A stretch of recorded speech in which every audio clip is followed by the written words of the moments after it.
আবারও একবার চাঞ্চল্যকর অভিযোগ। অঙ্গনওয়াড়ি কেন্দ্রে খিচুড়িতে টিকটিকির অভিযোগ তুলে রাস্তা আটকে বিক্ষোভ ধনীরামপুরে। বুধবার সকালে ধনীরামপুরের একটি অঙ্গনওয়াড়ি কেন্দ্রের কর্মীদের বিরুদ্ধে সাগরপাড়া শেখপাড়া রাস্তা আটকে বিক্ষোভ দেখায় অভিভাবকেরা।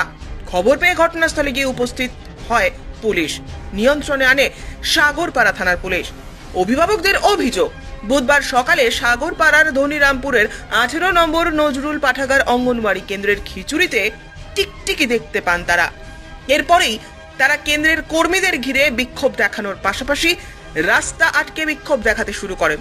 যদিও আদৌ ওই খিচুড়িতে টিকটিকি ছিল কিনা সে ঘটনা এখনো স্পষ্ট নয়। ঘটনার তদন্তে নেমেছে সাগরপাড়া থানার পুলিশ।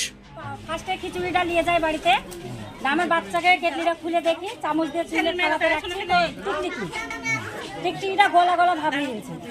তো আমার বাচ্চাটা আবার তুলে নিচে ফেলে দিয়েছে। আমি যে দাঁড়া খিচুড়ি দেখানে টিকটিকি তুলতির আগে কেটলিতে রাখ। তারপর কেটলিতে রাখে আমি খাপটা মাইরে আমি আমাদের পাড়াতে তো আরো ছেলে পিলেরা খাইছে, তাদেরকে বারণ করিয়া দেখাই, তাদেরকে বাইরেই চকিতে বসে খাওয়াইছি। আমি যে তোমরা খিচুড়ি খাও না, খিচুড়িতে কতখানা টিকটিকি আগে দেখো, দেখার পর গান তো খাও। ওরাও পাক দিয়ে ফেলে দিয়ে ওদেরকেও দেখালাম, ওরা বললো যে সেন্টারে চলে যাও। আসে ওর দেখছে তো কেউ নাই, ওরা দুজনাই আছে, ওই দিদিমণি আছে, রান্না করার সেলিনা আছে। তা আমি যে ভাবি তোমরা যে খিচুড়ি রান্না করেছো, তো রান্না করেছো তো এই খিচুড়িতে কতখানি একটা টিকটিকি মরে পড়ে আছে, তুমি দেখো দিন অস্তিত্ব আছে টিকটিকিটা। তো বলছে আমি তো দেখিনি, আল্লাহরই কিনে আমি ধুয়ে চাল দিয়েছি, ধুয়ে না তোমার খিচুড়িটা আমি এরকম পোকা পেয়েছি। তো অমনি ফট করে চামচ হাড়ি দিয়ে তুলে কেটলিটা আমার হাত থেকে নিয়ে কাড়িয়ে নিয়ে অমনি পাক দিয়ে খিচুড়ি আর টিকটিকিটা তুলে পাক দিয়ে ওখানে ফেলে দিই। আমি তুমি এই কাজটা করলে কেন, তুমি কি এই জিনিসটা ঢাকা দিতে পারবা? আমি তো বাজারে যাও বলবো এখন যে তুমি তুমি খিচুড়িতে টিকটিকি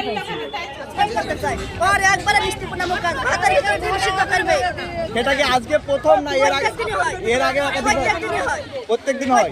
এর আগে আপনারা প্রতিবাদ জানিয়েছিলেন?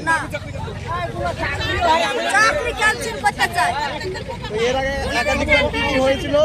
ওই তো আগুন ধরে দিবে, ওরা চাল চুরি করবে, ওদের খিচুড়িতে নোংরা পড়বে, লাদু পড়বে, বাজে বাজে খাওয়াতে হয়, বাধ্য করতে হয়।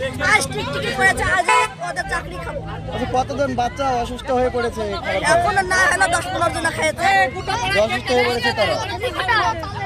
পুলিশ প্রশাসনের রান্না করি, তারপরে শেষ হওয়ার পরে দেওয়ার পরে এক কথা খিচুড়ি হাঁড়ি মাজা যখন শুরু, তখন বাড়ি থেকে নিয়ে এসে দেখানো হয়েছে। থামেন, আপনি থামেন, হ্যাঁ বলেন।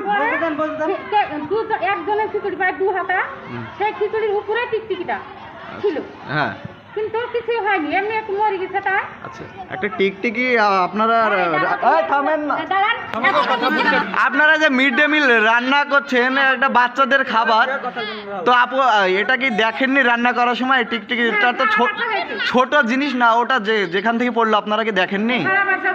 কি ঝাড়া বাছা হয়েছে? না, চাল ঝাড়া বাছা করলেন, রান্না করার টাইমে তো সে পড়েছে, উপর থেকেও পড়তে পারে, সেটা কি আপনারা দেখেননি? তো বাচ্চারা যে খেয়ে অসুস্থ হয়ে পড়েছে, এটা আপনার বাচ্চা হতে পারে, সে ব্যাপারে কি বলবেন? আচ্ছা, এর আগেও একাধিকবার এভাবে আপনাদের পোকা লাগা চাল টাল দিয়ে রান্না করেন, এরকমও অভিযোগ উঠছে। আপনার নাম কি?